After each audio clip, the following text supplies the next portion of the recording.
do that. In my mind, he's still a monster.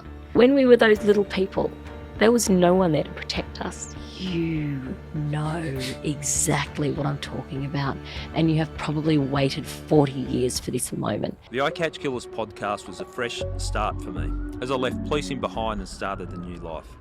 Over the years, we've laughed together, cried, and shared some powerful moments. Welcome to I Catch Killers. Welcome back to part 2 of my chat with Madeleine West. In part 1, we found out a bit about Madeleine West, the high-profile Australian actress, who is also a victim of child sexual abuse. We're now going to talk about the offences against her and how she turned the tables on the notorious convicted paedophile, Peter Vincent White, who destroyed the lives of so many children. Madeleine, welcome back. Thanks, Gary. It's good to be able to say that person's name and that the courts have convicted him. The freedom that comes with having a name and a face. Yeah. It was that person. That because person in doing did that. It humanises them. Yeah. Which is what I think every victim and survivor, just society at large, needs to understand. These pedophiles aren't some demon on the other side of the playground, as we discussed, wearing a trench coat. They're people, normal people in our lives who we interact with. They might even be under the same roof as us. That's him, a person, a plumber with kids, living in a suburban town who committed some of the most atrocious crimes that you can on another individual. Yeah. Well, it's good. It's good to get it out there. I want to take us now into, you've reported the matter to the police, and we touched on the fact that you found a detective that was very accommodating in terms of understanding how to deal with victims and get the information that's required. But when you report a crime, you've got to break down the details and the details of what happened to you. Can you talk us through that process where you're actually sitting down providing a statement? Look, I won't back away from it. It's highly traumatic because it brings what happened back to life, not just as words printed on paper in full colour. And with the colour comes feeling. And the feeling is generally what you felt in that moment as that child. So it's crippling. It's destabilizing. It's a fear that I can't compare it to anything else because it's a fear that's unique to a small child scared of the dark. It's the fear of a little kid worried about the monster under their bed, but that monster isn't a nightmare that disappears when you turn the lights on. That monster gets in the bed with you and does what they do. And you can cover up, you can forget, you can swallow those events. But when you willfully bring them back in detail, their imprint is so strong and so pervasive that it's pretty hard to get on with life in general. That once you've cracked that open, you need to be prepared that you ain't going back to work and closing the deal. You aren't going back and playing a great soccer match. Your day, the brakes are put on, can be for weeks, months, years. And I think people have got to understand when a detailed statement that needs to be presented at court, what the detective is looking for, the investigator is looking for, is details of the offence. So you can't just write this off because he was charged with 10 counts of sexual assault against you over a 5-year period between the ages of 5 and 10. I think it was rough figures. But and a lot of those charges were rolled together, which might be a description people aren't familiar with. That means that the offence happened many, many times. And it's been rolled into one charge. Yeah. But the details of the charges are specifics. Like it's not, you don't just go to the police station and say, I was sexually assaulted 10 times over 5 years by this person. What actually happened, the details of what happened. Down to, where possible, the day. And if you don't even have, if we're talking about events that happened 40 years ago, you might not have the specific day, but it could be coloured by, well, were you in your school uniform? Why were you there? Were you being babysat on that particular day? What are you seeing? Who else is there? Do you know the names of those people? What was the colour of the couch? Those little checks and balances that establish credibility in themselves are highly traumatizing. Being asked to sit down and sketch a floor plan of the house Yeah. so that you could validate that you actually knew what the house looked like inside, hence that you'd been there. And these are memories from 35, 40 years ago. And funnily enough, all of us knew the intimate details of that house very, very accurately. Recalling the colour of a couch, whether there was a Christmas tree, what food was cooking, little items like that bring back the memories in all of their essence, in all of their senses. So that it's terrifying to acknowledge that it's real. Yeah. It's really difficult to acknowledge that thing actually happened. And including specifics of what he said to you, what he did to you, that type of thing. And those items are really important because there was a pattern to the offending. There was a pattern to the way he spoke, to how he described the actions that he was doing, the words he used to address us. There was a pattern in the offending, which made the case conclusive because it wasn't just me who reported he did this, did this, did this. A lot of us did. Well, there was a similarity in the judge's sentencing comments about the 6 other victims and the way that the children were groomed, and he just opportunistic took chances of getting alone with the children. Absolutely, and I understand the query that I've been met with was, how did he get to you? Like, how did he get to you? It's like, well, if this house in the middle of this almost commission housing, but at least it was an area that where young families started their lives. Young people who mum and dad invariably both working, trying to make a buck, with young kids, couldn't afford childcare, and there's one neighbour on the street who offers to babysit everyone's kids. It also happens to be the one house that has the only VHS player in the whole street, that has rooms full of toys, that has a big sand pit and a slide and a tent and a caravan for the kids to play in. So it was all premeditated that this monster set up home, despite the fact that he was significantly older than everyone else in the neighbourhood and significantly more wealthy, decided to build a house in an area that was specific for having young families who are doing it tough, just starting out. So you're guaranteed distracted parents or parents who aren't present or always available, young kids who don't have a lot in life, have experienced hardship, who don't necessarily have immediate role models around them to care for them all the time, to show them attention. And kids who would, because of their socioeconomic reality, because they might be just one amongst many, many children who don't feel like they're a priority, are less likely to speak out. Yeah. And are more vulnerable to those kinds of attentions that, well, here's the barter. I'll give you all the lollies and all the love and all the attention you need if you do this. Something, and that bribery, the coercion, but something that really it sent a chill through me reading the sentencing remarks.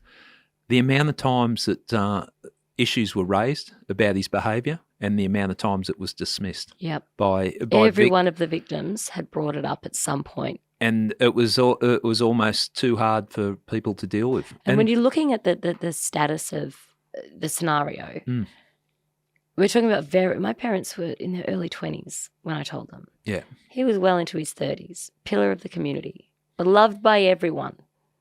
And so the only answer was, we'll just stay away. Now, I've been asked, many people have said, how could they do that? I said, well, think about it. I was 5 years old. I didn't even have the language to describe what was happening to me. Yeah. Beyond, he's touching me. The full gravity of what he was actually doing was far worse than that. But I didn't have the language available to describe, because it was an alien concept to me as a 5-year-old, what was happening. That would have been true for every other victim out there, because his age range was very specific. Started around 4 or 5, done and dusted by 10. Yeah, there was a pattern there. Yeah. And I think because the children, if they were any older, might have been able to articulate what was going on. 10-year-olds start to understand the difference between right and wrong. They're a little bit more cognizant of what they're feeling and when something makes them uncomfortable, and they're starting to have sex ed. Yeah. So the conversation is starting at school. And I still remember that going, oh, I'm already doing that. Yeah. I'm doing that. So that in itself is very confronting and makes you start questioning what's going on. So it was, again, a premeditated choice on his part to close it off with kids who would have been on the verge of sticking up for themselves. So those patterns were all there. And from looking at it retrospectively, he had that archetypal rock spider factor, which was everyone's best mate. Yeah. You know, the perfect guy, extravagant parties, overtly generous. He wouldn't do it in a second. Yeah. Has to be something else. And we've seen that too many times. We saw that when we're doing the Predatory the series. The amount of times that the pedophiles create this illusion that they're someone that can be trusted. So when a naive, traumatised 5-year-old comes up and says, "Mummy, Daddy, this happened to me," it's almost like, oh, that couldn't have happened. Just stay away. Yeah, and invariably, if you've been rebuffed once, you won't bring it up again. Yeah. Because you're already being told it's your fault. And also adding to that, there's that guilt attached because you might have received a lolly or payment for it or something that, It never fails to bewilder me. One of the episodes that were particularly bad, I felt so grateful that he offered me some apple juice afterwards. Yeah.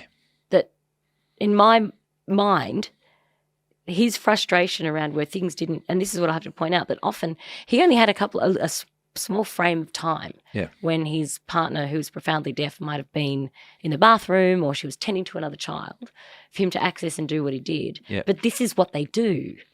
Yeah. That they don't have an elaborate network of caves where they sequester children to do this. Sometimes, yes, that happens, but this is just a normal domestic setting. Yeah. Someone leaves the room, he takes his moment, and if it doesn't work out to his satisfaction, he'd get angry and frustrated. And I so feared his frustration. Right, you could sense that as a child. I could feel it. And I was 6 years old on this particular episode. And do you want me to talk about what happened? Yeah, but look, if you feel comfortable, because I think, and saying this, talking about what happens, that's what we're worried about. It gets covered up because it's too confronting. So if you're prepared to talk about what happened, because that's the reality of it. It was one of the episodes. So earlier on, as I said earlier, I developed OCD, and I definitely feel that it happened after this. It was the first episode where he'd forced his penis into my mouth. Yeah. And he was holding me down on the couch, and he was doing it with such force that it went right down my throat, and I vomited on him and on my dress. And he was angry and frustrated, and I so feared his frustration that when he then offered me some juice, I was down on my knees grateful. Yeah. And I look at that now and just go, this is so twisted and so insidious that this position he's put himself in, where I look to him as a father figure, as a role model, as a guide. Because on one hand, he's doing these horrible things, but he gives me lollies. He tells me what an amazing artist I am. He gives me special drawing pencils. It's that kind of focused attention that is what enables it to go on for so long, and in my case for 6 years. Yeah. And I still recall when it stopped at 10, feeling I'm not the special one anymore. I'm not the special one. And so the guilt of that, of how carrying manipulative it is, isn't it? Because you walk through your days going, I wanted that because I didn't want it to end. Of course I wanted it to end. It made me go home at night and cry. It made me hate my body and feel sick. And it was the meticulous planning that he had put in place to ensure that I was dependent on his attention, and focusing on families where those kids might not have enough attention. Yeah. That's what he went for. Yeah, there was the clear pattern in it, the clear pattern reading the court documents. So you provide all these details to the police, and you're digging up all this trauma, you provide it to the police. What was the next step? What was the next process? Well, once he's being charged. So once, but before he was charged. So probably 2 years into the process, Scott asked if I would consider wearing a wire and approaching him. And he told me they'd had some success with it before in familial incest, like cases of incest, where family members were still interacting to some degree. And he said, so this isn't as a stranger. I hadn't seen Peter for Because over 30 years. And he was your neighbour. He was my neighbour. Yeah. He was my next door neighbour. And for me, like a bolt out of the blue, just to call him up out of nowhere, didn't. For me, I just went, well, look, I'll be honest, I went straight into trauma response. And I can't do that. In my mind, he's still a monster. So I said earlier, and you're still a little girl. I'm still a little girl. Yeah. That I go straight back to that damaged little child when I contemplate him and what happened to me. And as I said earlier, the power of being able to put a name to him and see him just as this small, withered, weak little man with a sick urge that he didn't have the power to overcome, was too much of a coward, and so he just indulged himself at my own, to my detriment, that of all the other victims. Yeah. In my mind, he was still a monster, this big, hulking figure that had been present in my nightmares and had forced me to divorce from myself. I said earlier I'd split. Yeah. I had no faith in myself, who propelled me to hate my body so much I would starve it rather than inhabit it. So I just said, no, straight away, I can't do it. And then a couple of years later, I found out that he has grandchildren. And that immediately set my course to protect them. And these are kids I don't know from a bar of soap. Yeah. But the one thing I do know is if I can save one child from growing up with the burden that I carried, then I'll do everything within my power. And this was within my power. And so I agreed. And there was a lot of lead up and a lot of training around, okay, how do we do this? How do we have the conversations? Yep. I've been working with an incredible trauma therapist who, I want to touch on it later because her name was Vada Shepherd. She's an amazing psychoanalyst, and she actually passed away the day after we found out he was pleading guilty. Oh. She'd held on until right until the end. Her daughter told me at her funeral that the last message she received was Scott saying, we've got him, he's pled guilty, and she slipped into a coma and passed away the next day. She taught me how to speak the language of predators. She taught me how to maneuver a conversation to make that person feel comfortable, supported, to establish that we had a sacred bond. So basically to negate all sense of blame for them. Yeah. She taught me how to do that. She taught me how to control my trauma responses. As I said earlier, I frequently would go into dorsal vagal where I would collapse, disassociate, either fall asleep or just completely vague out, or I'd go into high fight or flight, which was a million balls in the air, running around, doing everything, running around, scattered, ADHD on steroids. She taught me how to control that and pull myself into what they call the window of tolerance, which is where you can communicate with people clearly, you can socialise in a functional way but not extravagantly, you can get things done. In other words, you can be normal. Yeah. She taught me how to do that. So I've been doing all this work, but at the end of the day, I was absolutely terrified. And in my darkest moments, I didn't trust the system. Looking at, I'd studied to be a lawyer, looking at the case files for convictions of sexual predators and pedophiles in Australia is deplorable. It's compared to America. One charge of like online photo of one item of pornographic photo of a child in America, 10 years guaranteed. Yeah. Here, you're lucky if you get a slap on the wrist. And we've seen that through all the the Royal Commission into institutionalised sex crimes, all of that. We've just seen the system fail people again and again and again and again. But the only way to change justice is to challenge it and to bring in new information and bring in something different. And this is what we were doing. This was enabling a victim to play a primary role in achieving a conviction. Yeah. And that was when I reached out to you. Yeah. No, I remember the conversation well, and I looked at it and we talked about which way advice. I'd give you the options, but I was hoping you'd go the way that you did. From my point of view, I thought that would be worthwhile, and it appears that it played out that way. Yeah. Well, what was it like? But going to because you actually went to his place. I did. Well, we started doing it in the normal manner, which is to call them, have a phone conversation, and then suggest that you meet. And there was a number of Peter Whites in the phone book. So we called them all. Most of them we didn't get an answer. We got an answer from one person who, to this day, I believe was him trying to pretend it wasn't him, because his answer sent ice down my back. That just, hello, his manner of speaking just brought my childhood back to me. And so I was adamant that that was him. Scott had some doubts because he immediately changed his voice and then said, oh, no, Peter doesn't live here. No. It was really odd. So that was another brick wall. Mm.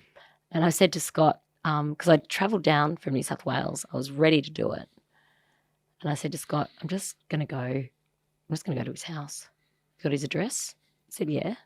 So let's just go. And that's what we did. 5 o'clock in the morning, public holiday. Yep. Headed to Sunbury. And we did a couple of rings in an unidentified vehicle. We did a couple of rings around the property just so I knew what I was walking into. And then we parked out front of the local Aldi just to do some of the procedural stuff, which you'd be familiar with, a little bit of the dotting all the I's and crossing all the T's before you actually go in.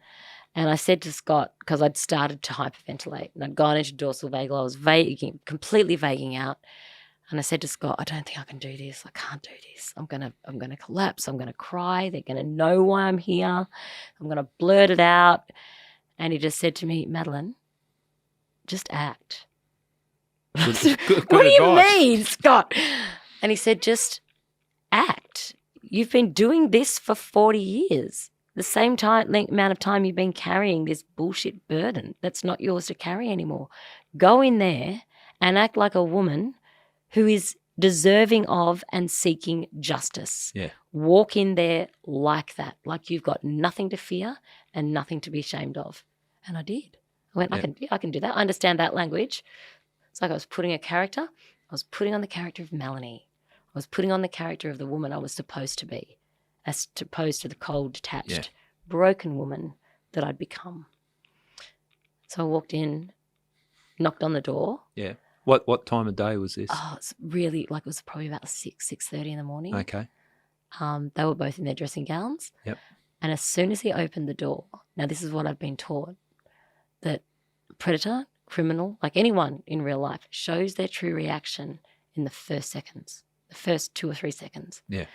Opened the door, spotted me, and his face dropped. Yeah, you can't hide it. And I just went, I've got you. Yeah. I've got you. And that's what bolstered me. Because then the smile came on. Mal, still calling me by my birth name as they knew me as a child. What are you doing here? Oh my gosh, what a surprise. Come in. My first thought was, why the hell are you inviting me to your house at 6:30 in the morning on a public holiday? Yeah. So it was just weird and off kilter from the beginning. We then walked into the kitchen. They were still in their dressing gowns. His wife said, I'm just going to go and get changed, because before they didn't even ask me why I was there. And so I said, look, I'm on my way to the airport. I just thought I'd drop in. My brother gave me your address.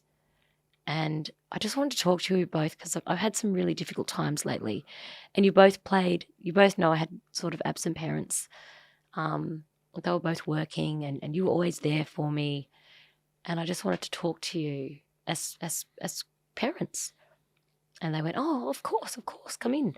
So his wife went to get changed and he turned his back to me to make a cup of tea. Yeah. And I said, Peter, it's really you I want to talk to. And this is where my training came in. And I said, you and I had a special relationship.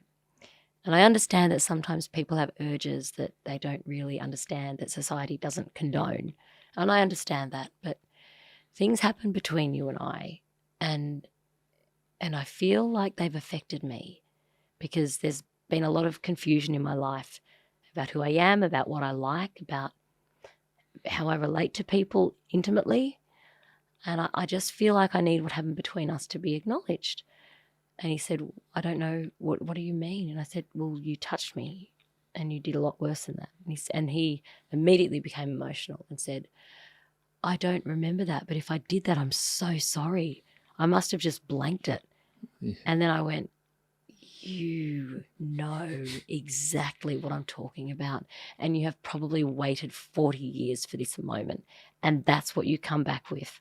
I must have blanked it out. Now, logically, Gary, if someone rocks up on your doorstep at 6:30 in the morning on a public holiday and accuses you of childhood sexual abuse, is your response, I'm so sorry, I must have blanked it out? Or do you say, get out of my house? Get out of my house and leave. How dare you accuse me of that? That's his response. Strange response. And he was weeping and just saying, now it's just time for forgiveness, just to forgive. And then felt like we were entering the twilight zone. We're talking about our families and they're saying we should come over and bring all the kids together. My mind's going, last place I'm bringing my precious babies is to your doorstep. And we're talking about his grandchildren, and my mind's ticking a million miles an hour. And then I just excused myself, and it was all light and bubbly and frivolous. And I said, I've really got to go. 45 minutes I sat there, Gary. But the key was that I didn't approach him with anger. Yeah. If I'd come in going, I'm going to get you, blah, blah, I would have just been shunted. Yeah. As it was, coming in with empathy for this crime that just makes the bile rise in my throat seemed to be enough for him to open up and feel safe. And while you might say he didn't give a direct confession, the objective man would say someone asking for your forgiveness is the next best thing. Yeah, that's right. If you're breaking it down, it's not a confession as such, but it sort of adds to the layers. How did you feel walking out of there? Just what you've been through? I can imagine there would be 1,000 thoughts going through your mind. I just blanked, to be honest. I just went into shock. I couldn't believe how strange it was. Yeah. How domestic and conversational it was. I couldn't. Everything in his physical, I've often said to Scott, I wish we'd had a camera just to capture his facial expressions, the little tics, the way he gestured, the desperation in his laughter, those little grimy bits and pieces that demonstrated to me, you think about this a lot. This isn't a shock to you. You've probably been, as we know now, you've been confronted. I didn't know it at the time, but I could sense you've been confronted about this before. And I don't know how you've talked your way out of it, but no one else has pushed the button. Yeah. Well, I'm sorry. This is all recorded. I mean, of course, he doesn't know that, but this is all on record now. Yeah. I just found it quite bizarre. I felt very confident that we'd got something we could use, which Scott reassured me of straight away. And then I just got back in the car and drove back into my life. Yeah. Did it feel, I'm asking from a personal point of view, regardless of whether he was charged from that, did it feel good for you as the adult to front him and realise that, you haven't got the power anymore? Just that aspect of it? I definitely felt some sense of relief in showing up as a fully grown woman. Yeah. One thing I found a bit difficult to swallow, or I had to bite my tongue, was when he was telling me that him and his wife had kept a scrapbook of the articles about me. They were so proud of me. Creepy. For all I'd achieved. And I remember just nodding and smiling and thinking, the only role you have played in my life is to make it almost intolerable to live. Yeah. That's the role you've played. You've played a pivotal role, sure. You are not responsible for any of my success. Don't You're responsible for my potential downfall, and the fact that every day walking through my world is a series of trying not to fall over as opposed to walking upright with my head held high. Yeah. That's what you're responsible for. But I bit my tongue and didn't say anything. But just that twisted, I saw into the mind of the monster, that he was congratulating himself for his interactions with me. Look what I've done. And look what I've done. I've created. And was so able to separate himself from his crime that's when I understood, you are a serial pedophile. You're one of that small, sick percentage. You're not just someone who fantasizes about it. You willfully set it up. Yeah. And you have so convinced yourself that you're doing the right thing that you're able to pat yourself on the back for what I've achieved in my life. And the offences went over such a prolonged period too. It wasn't sort of one offence and what have I done and never again. It was, and you could see it escalating with each victim too. From the grooming to the game, the sick fetishized game playing, which he would dress up normal childhood games. They were sexually predatory. they're asking to do this, touch this, dress up my penis, things like that, put things in my penis, do this, do that. It was bizarre. That was a sick game playing, dressed up as a childhood game, like cover it with flowers, here's some fabric, dress it up like a doll. Yeah. This kind of stuff, fetishized behavior that you get off on, but which was so clever because it normalized it for the child.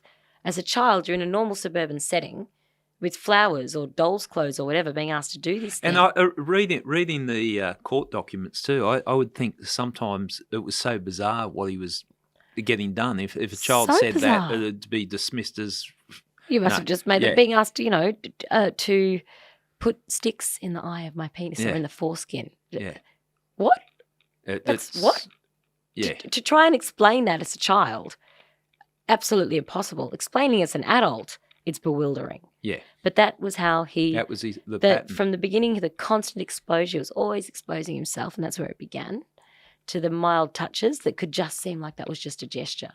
And once that's in play, you're so accustomed to seeing him with his penis out or him touching you that your defenses drop. You're just like, well, that's just him. And the most you can do is, well, I'll just try to turn away from him so he doesn't stick his fingers anywhere. Yeah. But once you're in that net, there's very little chance to escape.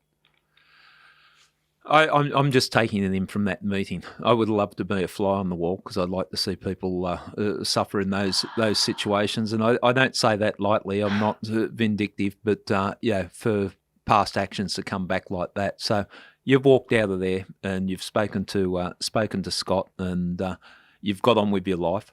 What was the next process? What happened after that? Well, the notification that he'd been arrested. Yep. And dragged in, had a bit of a sermon read to him. Yep. By Scott. And his immediate position was just to deny everything. Oh, no. But a really important component of the investigation was returning to that street where I grew up. Yeah. And just in doing that walk around, I remembered a couple more names. And Scott investigated those and they confirmed what I had told Scott.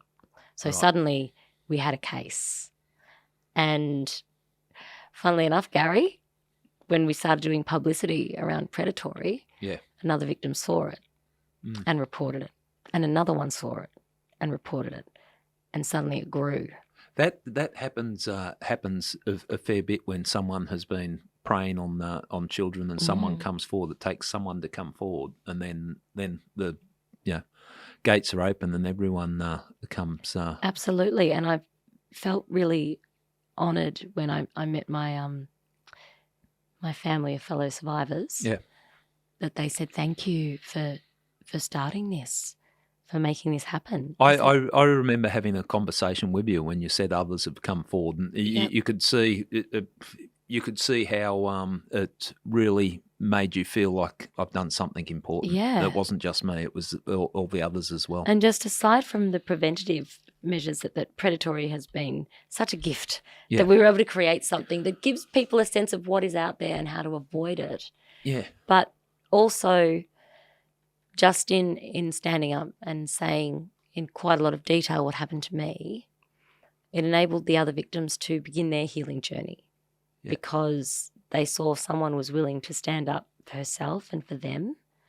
And so as much as they have thanked me for my contribution, I thank them.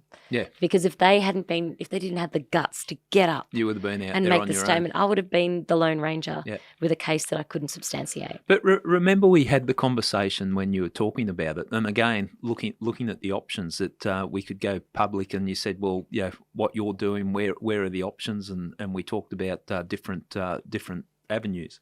And then we got on to, we could do a podcast series on it. And I think we both got caught up in the passion of, we can make a difference. And we met so many good people on Predatory and, people who made a difference. Who are at the coalface and really making a difference. And that's the point, that this is an uncomfortable conversation because what we're talking about is so uncomfortable.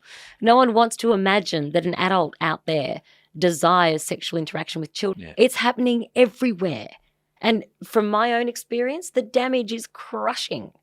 So if we can play a role, A, in preventing and deterring, Yeah. but also in helping people heal. Yeah. Just by talking about it, and seeking justice, reclaiming their history, or just getting it out of their system and having acknowledged it, then we're playing a vital role in society. Because these kind of crimes, which we've discussed before, the fact that this particular crime deserves to be considered something that stands alone. It's the only crime in the spectrum that there is no justification for. You can murder as an act of passion. You can steal because you've got to put food on the table. There's none. But to have sex with a child, there is what no excuse. possible justification is there? It deserves to stand alone. Yeah. It shouldn't be subject to the checks and balances of other crimes. It deserves to stand alone. And hence, we need to start talking about it. Oh, most definitely. And even, pushing for predatory and that, there was a little bit of reluctance in that I don't know if people have got the appetite for that. In the media, I don't know if people want to be confronted by this, but they've got to be confronted by it. They have to be. And we know that people shy away. We see it. I see it happen in my personal life all the time where it's uncomfortable. But you scratch under the surface and people want to know. Yeah. Because the sheer numbers of people who've come forward and disclosed to me since, and I'm talking about tens of thousands of disclosures, just demonstrates that people are desperate for an opportunity to talk to it. But we need to set the landscape. Yeah. And until we strip back the stigma, start going, you've got nothing to be ashamed of. You don't have to hide your name. You don't have to pretend this didn't happen. It happened. It's happened to this person, this person, this person. And the way that people will approach me on the street and say, I just want to say thank you because it happened to me, like whispered under veil of silence. Yeah.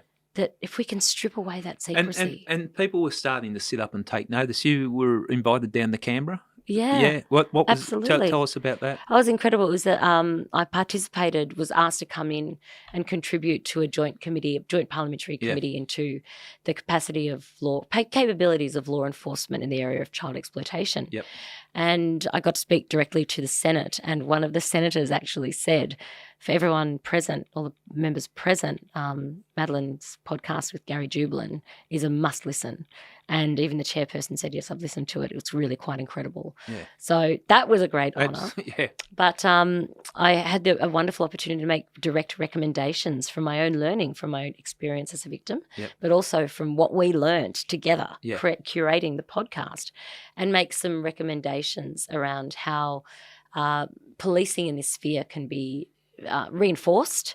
And also my big bugbear is that we don't yet have a sex offenders registry that is publicly available. Yep. So I was able to make some recommendations around the UK model that is very successful and doesn't encourage vigilantism, and also just about reporting mechanisms. Yeah. So how do we encourage people to come forward when the old system is clearly broken, where the notion of rocking up at a police office and speaking to a uniformed sergeant who might not have experience of trauma and managing trauma, how do we mitigate that? How do we foster a reporting agency that's almost like a third party that stands alone, that has people on hand, be they psychologists within the police force who are able to listen to what you've been through, make recommendations to you, as opposed to this notion of mandatory reporting, which will lead to a court case that you don't want to be a part of.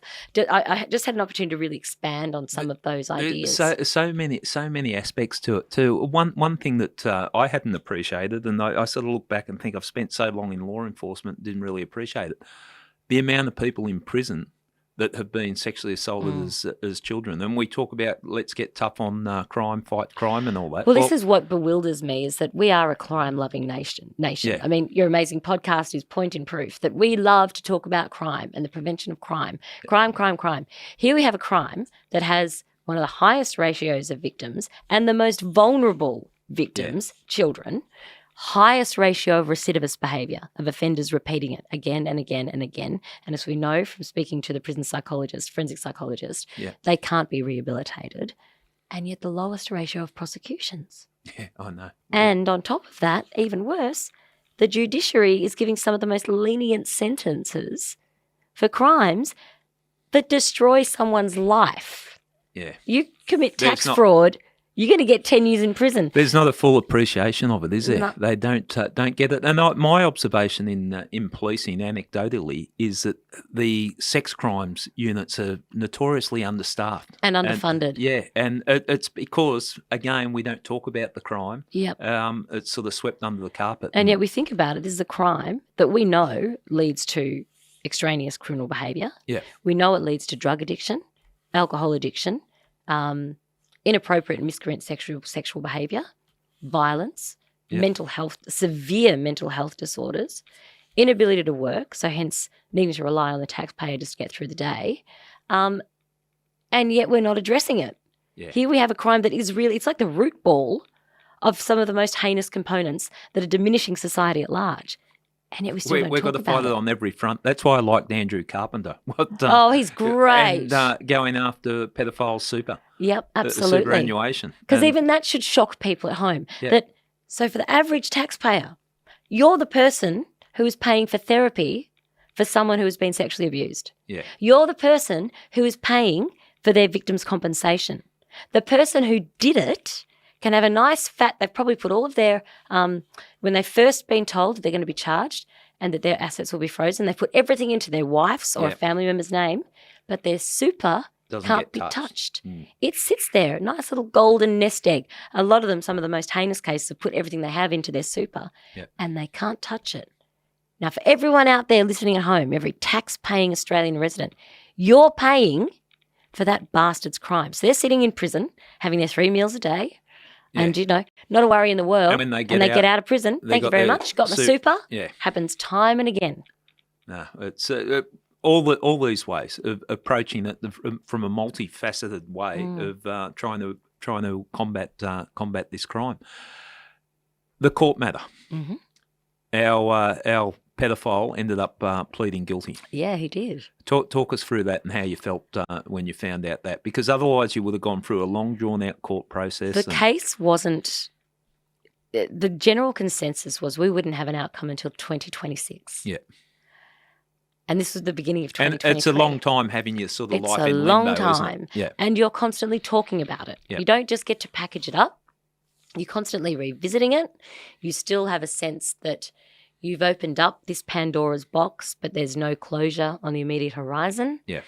And that's 3 more years that he gets to walk around. It's enough.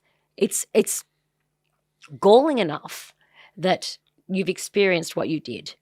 And you're aware at this point of the ramifications. It's been pointed out in capital letters, the ramifications of his actions on your life. Yep. Meanwhile, you're watching him go about his business with his happy family and his overseas holidays, living life at large. You've lived through that. And now he's still out and about doing God knows what whilst you're in limbo waiting for an outcome. So we were staring down the barrel of going through a full court prosecution with witness going into the witness box and being cross-examined, those kind of things that aren't just triggering, they're absolutely traumatizing. And of themselves. And there was some sensibility amongst some of the victims that it was a bit hopeless, that even at the best we might not get a very good result. Yeah. When the prosecution was mitigated down by the fact that he was saying, well, I didn't do this and I object to that, and we removed that. And in the end, we got the phone call from Scott saying he's pleading guilty to all the charges.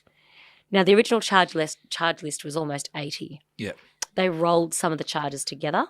Yeah. And they dropped the lightest. So that was the only negotiation. Only concession. Drop the lightest of the charges, Yeah. and it's the only ones that Victoria Police would agree to.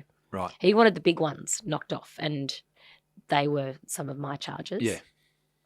And God love them, Victoria Police said there is no way that we're dropping those charges. Yep. We'll roll off some of the lesser ones, some of the exposure ones, yeah, and we'll roll together some of the less heinous ones, but those stand alone. And he pled guilty. Beautiful. And we got that phone call. And the phone call, and what about going to the court and reading out the victim's impact statement? Yeah, how did that feel? Because he would have been in court. Yeah. And I had a couple of episodes, went to court 3 times. Yeah. So the first was the arraignment, where all of the charges are read out. Yeah. Now, at that point, none of us knew what had happened to each other. So that in itself was quite bewildering, but also forged a sense of solidarity between us all that, wow, you've experienced that too. Yeah. It was very hard for support people and family members to hear that read out. But then to hear him say guilty at the end of it was extremely gratifying. Yeah, I can imagine. And then following the arraignment, sentencing begins, and that begins with the victim impact statement being read out. So we'd been given the option to write a statement that spelled out what had happened to you and how it impacted your life, which we all agreed to do. Not everyone agreed to read it out in court. It's very difficult to find the words to describe what happened to you, but to read it out. Whereas for me, I was cognizant that this was a once-in-a-lifetime opportunity where he would be there. Yep. And I've said to you so many times that my one desire was to be able to look at him and say, to look the monster in the eyes and say, you have no power over me. Yeah. And that was, for me, the only way I could possibly take my power back. And the act of writing out that victim impact statement was really difficult. I was writing it whilst I was filming a movie and shooting a film in New Zealand. So I didn't have any of my comforts around me. I didn't have my kids around me, my friends, my family. Yeah. I was very much by myself. I was sitting in my van writing this thing between takes, and it afforded me the space to be really honest about what had happened, not try to dress over it. And it was literally like upending a 1,000-piece jigsaw puzzle. Each of the pieces represented something that had happened to me in my life. Yeah. From my earliest memories, plenty of light moments, bright, colourful, a lot of dark ones. And for the first time in my life, I got to piece my life together, just blow by blow, that you did this, and this happened straight after, and a few years later this happened, and then this happened. And I hadn't even thought of that, but then that happened. And it showed this trajectory where for the first time I could have no doubt that the woman I had become was a product of the child I was and what had been done to that child, that it was suddenly completely undeniable. So having that clarity was like having a blueprint of why I am who I am. Mm. And it demonstrated how I could become who I was meant to be. And that sounds very woo-woo, but when I see that I made this choice informed by that, I could have done that. Yeah. No, I didn't it then, but I could do it now. Well, I don't know if it sounds woo-woo. I don't really know what woo-woo means, but I don't it's a think very it's Byron term, I don't Gareth. think it's woo-woo, but no, it's understandable. It's understandable. And when you put it down in writing and what you've been through and what you've carried, I understand that. And I get chills just thinking about how powerful it would be standing in court, staring him down and reading that out. Yeah. It's, And the way it's positioned, you're facing the judge. Yep. And he's behind you. And so I walked into that room determined to drop that backpack and leave it there on that day. And I also knew that this was my one shot. So there was a lot of pressure around that because I wanted to collapse into a puddle. But I knew I had it because when I walked in, I addressed Her Honour, and then on impulse I turned and I said to her, Your Honour, I will be addressing my comments to you today. And I turned and I said, but Peter, every word that leaves my lips is for you. Beautiful. So for 1 minute in your pathetic, scummy little life, have enough integrity to listen. Can you do that for me? And he said, yes, I can. And I delivered my entire statement to him. And that included moments where he was in tears and looking away. And I would demand, you look at me. You look at me and look at what you have done. And perhaps the most difficult and yet by the same token blessed moment was when I said to him, my greatest heartbreak is that the one thing I truly love without condition in my life, my children, have been impacted by your sordid behaviour because they've grown up with a traumatised mother. They've grown up with a woman who couldn't always express her emotions, who regularly disassociated, who was trying to do her best, but when confronted just became that broken child and was making decisions from that place and couldn't always be available to hear how they felt and what they needed. And you did that to me. How dare you? And then I screamed at him, how dare you? And it probably scared everyone in the courtroom. But in that moment, I felt like I had little Melanie standing next to me.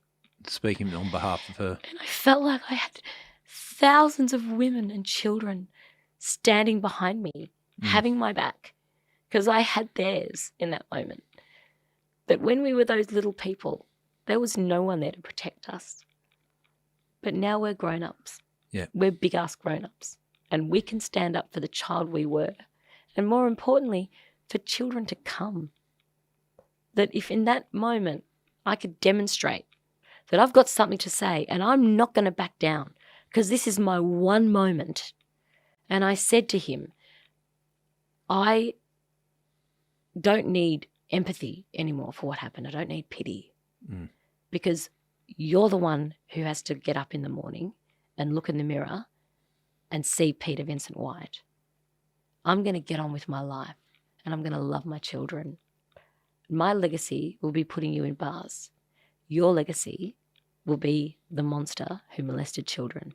And nothing else you've done in your life can qualify counts or in any way justify that. And so right now, Peter, I'm taking off this backpack and I'm handing it to you. And you can take it to your cell and you can rot. And then I walked away. Wow. And I literally felt it fall off my shoulders. That would have just been so powerful, seeing that. And I don't know. I don't know what to say. I think you've said it all about that moment in court. So it must have felt great when he pleaded guilty. He got sentenced to 15 years with a non-parole period of 9 years. So he's in there for a long time and where he probably should be. Was finding out from Scott at the end of year, like the police, you'd be aware, have like an end of year catch up to kind of look over a conference to look over the year. Special mention was made of my victim impact statement. Wow. Which was, we just had a victim, Madeleine West, deliver an extremely powerful victim impact statement. And the nature of that statement is why we do what we do.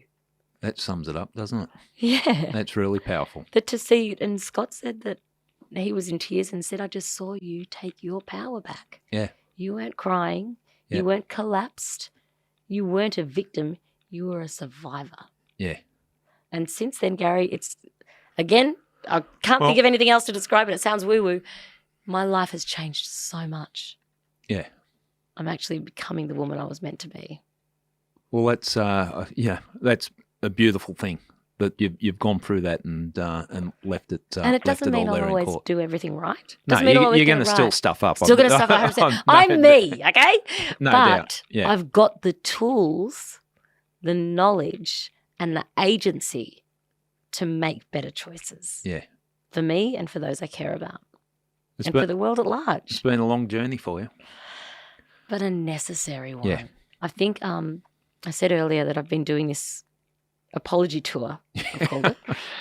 There's no writer or anything fun like that, where I'm just expressing sincere apologies for where what happened to me has impacted other people detrimentally. Yeah. And I know that it's not my fault, in inverted commas, but I had choices that I could make. And I made choices inadvertently that hurt other people. So just saying that to them gives them some freedom and some relief in the sense that it wasn't my fault. Yeah. That me running away from them was not their fault. They weren't to blame. They were doing everything right. Yeah. It was what had happened to me that had stuffed things up, so to speak. So just in those little motions, I'm now, like I said earlier, stepping into a new life, stepping into a new frame of life where I have the agency to understand what happened, to contextualize it, to play a significant role in ensuring it doesn't happen to others, but make choices that are informed not by trauma, but from experience. Yeah. It's a good way to step forward. And try not to fall on my face. Yeah, well, just look to the left, look to the right, and look to the left again. That's what I did in front of at the bus stop. That didn't help me. Yeah, well, that's what I was alluding to. Well, maybe that's why it happened, that I know that I have become the notion of trauma bonding. I see it in a slightly different frame. I called trauma into my life every opportunity I could. I've always been accused of being a drama queen, but I fed off that because I didn't know any other way to be.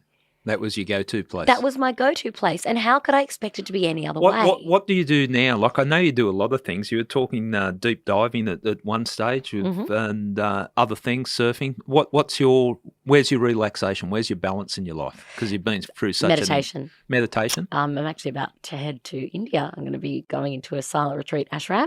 Yeah. And doing a punjakarma, so complete cleansing, like a reset. Yeah. I'm having my eat, pray, love moment between school pickups and stuff. And I'm doing that because I've come to acknowledge that healing, and I would really like to play a pivotal role in facilitating healing, because I can identify that it is one area of this entire scenario that is heinously underutilized and underfacilitated. Time and time again, when I have conversations with fellow victims and survivors, they'll say, what now? Where do I go? I could do talk therapy with a psychologist for the next 10 years, but how do I actually fix this? My answer is there is no fixing it. Yeah. You can't ignore it. You can't forget it. It's there forever, but you can tolerate it. You can make your life tolerable. So many aspects of your life have been made intolerable because of it. So aside from, I do a lot of exercise. Yeah. That helps with something I've stumbled across called heart rate variability, HRV. Yeah. And that's balancing extreme physical activity that gets the heart racing and pumping. Yeah. Intense. With deeply meditative, slow, like Kegel. Yeah.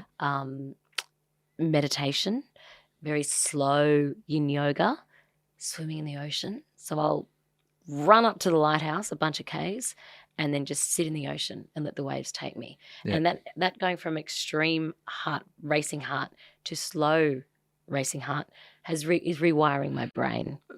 It's taking me out of this propensity to always be in one of the other, fight or flight, or disassociative dorsal vagal, learning to find that sweet spot. And you're getting that balance, which is good. And the fact that you go away to a yoga retreat and different things. I've done that, and I've got to say I've been at my most relaxed in some of those environments. Because I love the idea of do-it-yourself healing, which is you have your daily practices, which I hate to use the word wellness, but for me, wellness is filling my cup from the well of things that make me feel good about myself. Yes. Whether that's meditation or walking in nature or planting trees or cooking with my kids or painting or whatever it is, and making sure there is a balance struck between that and my work life. Yep. And further, acknowledging that if I'm living to work, it's not a life. Yeah. If I work to facilitate the things I enjoy, working to live, that's much better. But there still needs to be a balance. You've got to be able to, in that balance, you've got to be able to nourish yourself, and in whatever rocks your boat or whatever, where you can step away from the pressures of the world and find something that gives you some nourishment instead of draining your energy. Absolutely. Yeah. And so I still love working as an actor. I just finished an amazing film that comes out in September. And can you say what it's called? Yeah, it's called Deep Water. It's the new Rennie Harlan feature. Okay. With Sir Ben Kingsley and Aaron Eckhart amongst the leads. Oh, there's some big names. It's a great name. I've done my first action film, Gary. I did my own stunts. Realised I could do it. I'm in my 40s. I'm like, this is a revelation. Oh no, here we go again. Yeah, I know. You'll be hearing crutches.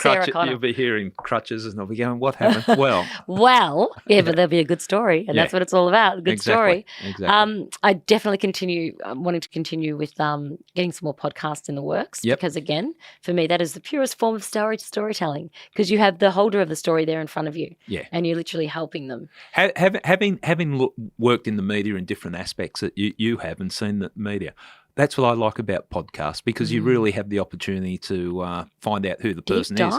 And take your own message away from the podcast. Yeah. You get a chance, and it's not just sort of headline here and a snippet there. Yeah. I'm like it. And for I think my most pivotal move forward is in advocacy around child abuse. And that's beyond just going to the openings of envelopes and going, this is happening, blah, blah, blah. It's actually being within the system and helping to, speaking at in Parliament and speaking to some very influential NGOs and some of the movers and shakers in this industry, speaking from a place of personal experience and learning and healing and achieving justice. Yeah. Just to be, I don't want to be the poster girl for trauma. Yeah. I want to be the poster girl for justice is possible. Okay. And whatever way, shape or form you choose to seek it is entirely up to you, but I want to help you. And I'd really love to be present to help other victims heal. Well, we knew when we went on the journey when we started Predatory that, with your profile, that was going to be the inevitable that when you tell your story. And I think, the fact that you've come on here and told your story and we get it out there. And look, I think we'll wrap it up at this stage. But I just want to say I'm glad that, I met you. And I think what you've done in terms of coming out and fighting this horrendous crime that occurs to too many people has been very inspirational. Thank you. You're a bit of fun too. So. Oh, rightio. Here we go. That's your way of saying I'm a Fruit Loop, isn't it? No. Come on, Gary. No. Trust me. Well, look, even though we're on quite a laughable note right now, I'm going to point it out. I have before that. You really do. I know you've had your woes with, your policing history. I love the way you just shrugged everyone who can't see this is my podcast, Madeleine. I'm going to take it over for a Okay. minute. But that the way that you helped me navigate this territory, not just when you were giving me a lowdown on what procedure and protocol was when I was about to wear the wire into the lion's den, so to speak, but even in creating Predatory, your availability, your desire to do good that went above and beyond the what was necessitated by creating a podcast or in policing protocol in general is a demonstration of the kind of person you are. And we need more people like you in the world, Gary. Oh, thank you for saying that. That's a perfect way to end this podcast. It's been interesting and had a lot of fun. So thanks for coming on I Catch Killers. My absolute pleasure. Thank you for having me. Cheers.